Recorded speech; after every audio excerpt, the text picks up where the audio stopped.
Canada, a longtime energy ally of the United States, has suddenly shut down a $13 billion oil pipeline, catching Washington completely off guard. The country has officially halted the export of oil and gas to its southern neighbor. As the largest supplier of energy to the U.S., Canada's decision triggered immediate consequences. Prices for gasoline, oil, and electricity began to climb nationwide, disrupting daily routines and straining household budgets. The cost of living is rising across the board. Commuting expenses are up, airfare is becoming less affordable, and energy-intensive industries like transportation and manufacturing are facing serious challenges just to stay operational. This move didn't come without warning. For years, the U.S. had placed heavy tariffs on Canadian exports, assuming there would be no serious backlash. That assumption no longer holds. Canada responded by ending energy exports to the U.S. and redirecting its focus toward new partners. Long-term energy agreements were signed with China and India, two of the largest and fastest-growing energy markets in the world. It's not just about retaliation. Canada is taking a broader economic approach, looking to expand its global influence and reduce its dependency on the American market. The country's pipeline infrastructure is now being reoriented toward Asia and Europe. The energy shortfall in the United States has grown into a full-scale crisis, leaving the country scrambling for alternatives. States like New York, California, and Michigan are at risk of rolling blackouts, particularly during winter months. Electricity prices have soared, and some areas are considering peak hour usage limits to prevent grid overloads.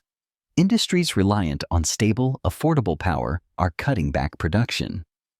Auto manufacturing, steel plants, and food processing facilities are laying off workers and reducing output. Thousands of jobs are now in jeopardy. Households and businesses alike are facing higher costs for gas, electricity, and everyday goods. Inflation is surging, and federal efforts to contain the situation appear to be falling short. The energy shortfall in the United States has grown into a full-scale crisis, leaving the country scrambling for alternatives. States like New York, California, and Michigan are at risk of rolling blackouts, particularly during winter months. Electricity prices have soared, and some areas are considering peak hour usage limits to prevent grid overloads.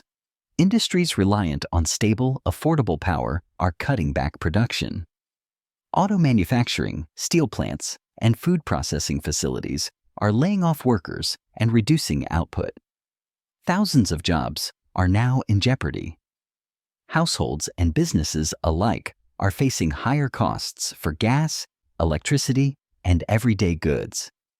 Inflation is surging, and federal efforts to contain the situation appear to be falling short. The fallout is not just economic, it's becoming political. A nearly $19 billion energy agreement between the U.S. and Canada is now in limbo. Former President Donald Trump has proposed slapping a 100% tariff on Canadian auto imports, a sector that plays a vital role in Canada's economy.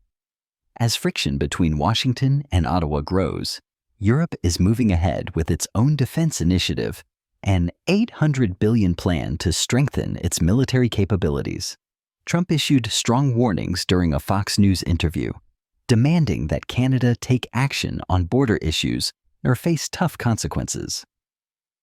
Prime Minister Mark Carney responded with firm language, declaring that Canada would not surrender its sovereignty to U.S. pressure. He also dismissed past comments by Trump suggesting that Canada could become America's 51st state, calling the idea absurd. In response to mounting tensions, Canada is now reviewing its F-35 fighter jet purchase, despite already ordering 16 units. As tensions rise globally, the European Union is taking unprecedented steps to redefine its role in global security. Under the banner of a new initiative called Rearm Europe, EU leaders are working to break free from long-standing limitations, both financially and strategically. This ambitious program seeks to remove budgetary caps, significantly increase weapons manufacturing, and build a defense network less dependent on the United States. This marks a pivotal shift in the continent's defense posture. With the war in Ukraine still casting a long shadow and rising concerns over future conflicts, the EU is racing to ensure that it is not caught off guard. A top defense industry leader has projected that Europe's collective military expenditure could soar to over $1 trillion by 2030, a figure that would place the bloc on par with traditional military giants and establish it as a formidable force on the world stage. Beyond economics, this strategy reflects a deeper transformation, a move toward military self-sufficiency, and a more unified European defense identity. For the first time in decades, Europe appears ready to assert itself, not just as an economic superpower, but also as a global security player in its own right. Despite maintaining its formidable military capabilities, the United States is no longer the uncontested leader it once was in the eyes of its allies. The shifting tides of international politics, regional conflicts, and emerging powers are prompting traditional U.S. partners to reassess their long-term alliances. In places where Washington's voice once carried unquestionable weight, there is now a growing sense of independence. Countries are choosing to diversify their strategic partnerships, balancing between the U.S. for rising powers like China and increasingly assertive regional blocs. Even within NATO, disagreements over spending, burden sharing, and collective priorities are becoming more pronounced. This subtle yet profound shift reflects a world that is no longer unipolar, a world where loyalty to Washington is not automatic, and where nations are charting their own strategic paths based on regional interests rather than ideological alignment. Amid growing instability, former President Donald Trump held a press conference that quickly stirred controversy and concern. Rather than calming the nation, his remarks introduced a series of bold and polarizing proposals that deepened the public's unease. He raised the possibility of withdrawing from NATO, a cornerstone of American foreign policy since World War II. He also hinted at escalating economic protectionism, suggesting higher tariffs that could strain international trade relationships, along with major cuts to domestic social programs. But perhaps the most startling moment came when he questioned whether NATO allies would come to America's aid if the roles were reversed, casting doubt on the very alliance that rallied behind the U.S. after the 9/11 attacks. The press conference marked a turning point in the public discourse, with critics warning that such statements could isolate the U.S. at a time when unity with allies is more crucial than ever. For many, it signaled a potential unraveling of post-war alliances and raised difficult questions about the future of America's global leadership. Trump didn't hold back. He firmly repeated his position. If a NATO country fails to meet its defense spending obligations, the U.S. won't step in to protect them. I told them that, he said. When asked whether this was official U.S. policy, Trump stood his ground and doubled down on his stance. When asked if this reflected official U.S. policy, Trump didn't back down. Instead, he doubled down with even more conviction, making it clear that he meant every word. These statements directly challenge NATO's fundamental principle of collective defense, where all members agree to stand together in the face of aggression. So, is Trump seriously considering pulling the U.S. out of NATO? Or is this simply a high-stakes pressure tactic? At the same time, Trump defended his economic policies, insisting that the current inflation is only temporary. He claimed that, in the long run, farmers would actually benefit. At the same time, Trump temporarily reversed his own tariff policy, lifting tariffs on certain imports from Canada and Mexico for 1 month.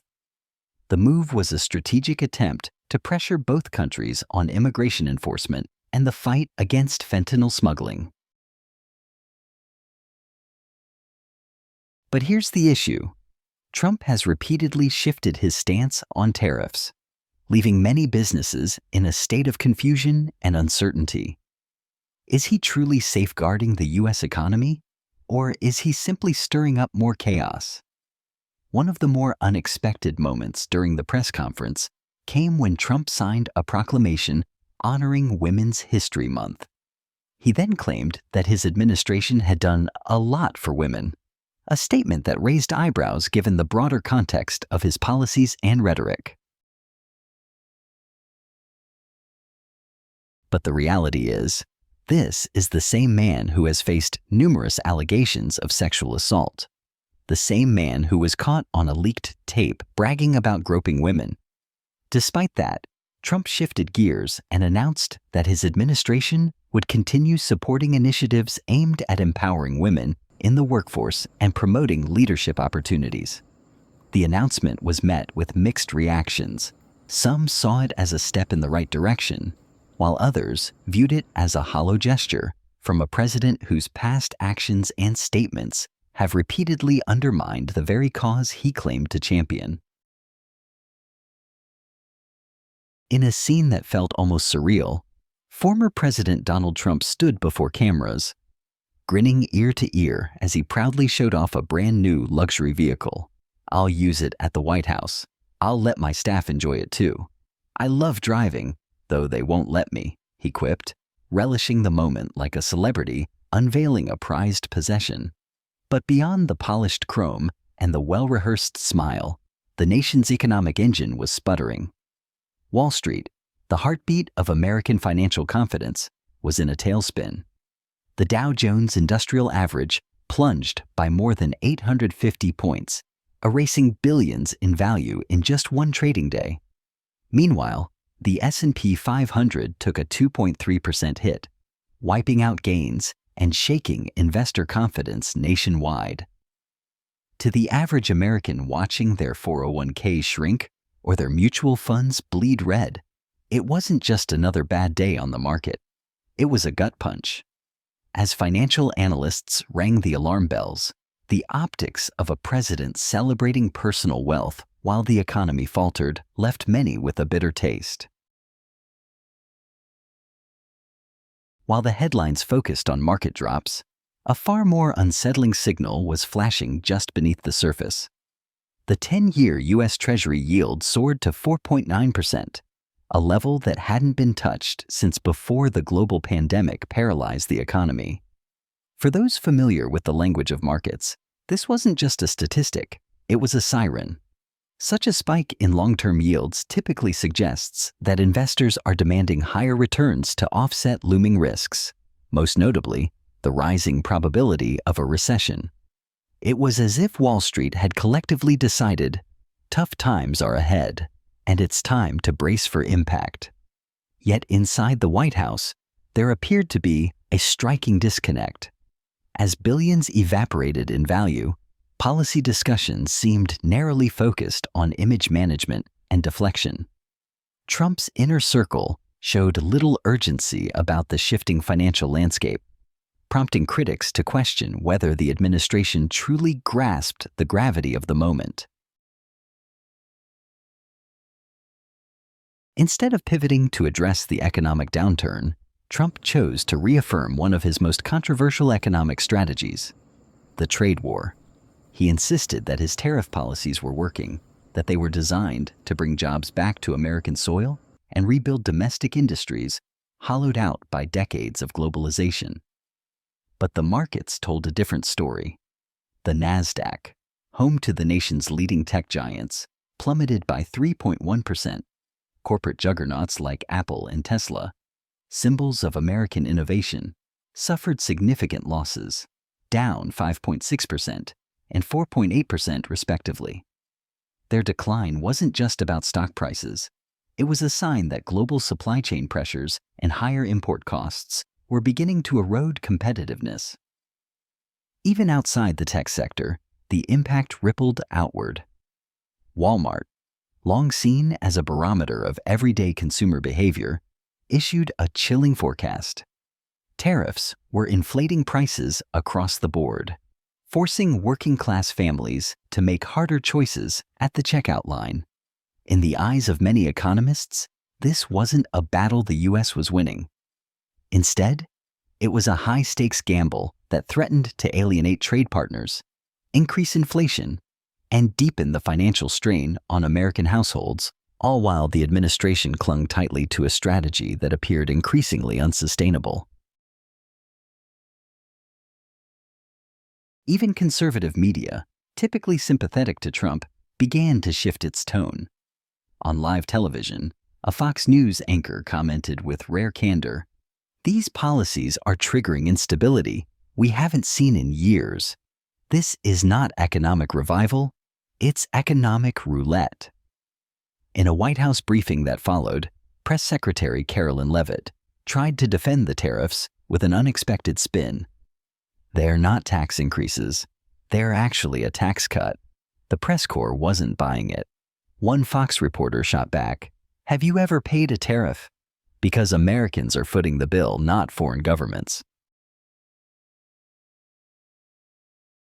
Their skepticism was supported by research from the American Enterprise Institute, which revealed that 98% of tariffs on Chinese goods were effectively absorbed by U.S. businesses and consumers.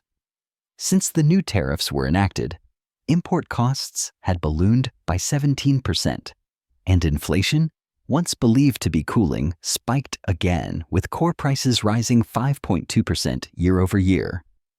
Leavitt, caught off guard by the data, offered a defensive retort. "I think you're insulting my economic knowledge." But the moment went viral, exposing the administration's increasingly shaky grip on the economic narrative. Even longtime allies began to distance themselves. Peter Doocy, a senior Fox correspondent and once a staunch supporter, admitted on air, "We're seeing a market reaction to dysfunction. Trump's own inner circle is now split on economic direction." The Federal Reserve added to the gloom with its latest report. The likelihood of a 2025 recession had surged to 65%. Unemployment ticked up to 4.6%, while Main Street businesses, already stretched thin, started letting workers go. Consumer confidence plummeted, reaching its lowest point in a year and a half. When reporters questioned the president about the spiraling economic situation, his response was brief and ambiguous. "We're going through a transition," he said. "These things take time." But the markets didn't respond to vague promises. Investors demanded clarity, and voters needed reassurance. Neither came. For many Americans, the contrast was striking. While Trump showcased luxury and defiance, families across the nation faced rising prices, shrinking savings, and job insecurity. The political optics were glaring. How could a leader appear so out of touch while the economic ground beneath his countrymen was crumbling? As Wall Street analysts recalculated risks and households reevaluated budgets, the 2025 economic saga was just beginning. And if current trends continued, Trump's joyride could turn into a political crash landing.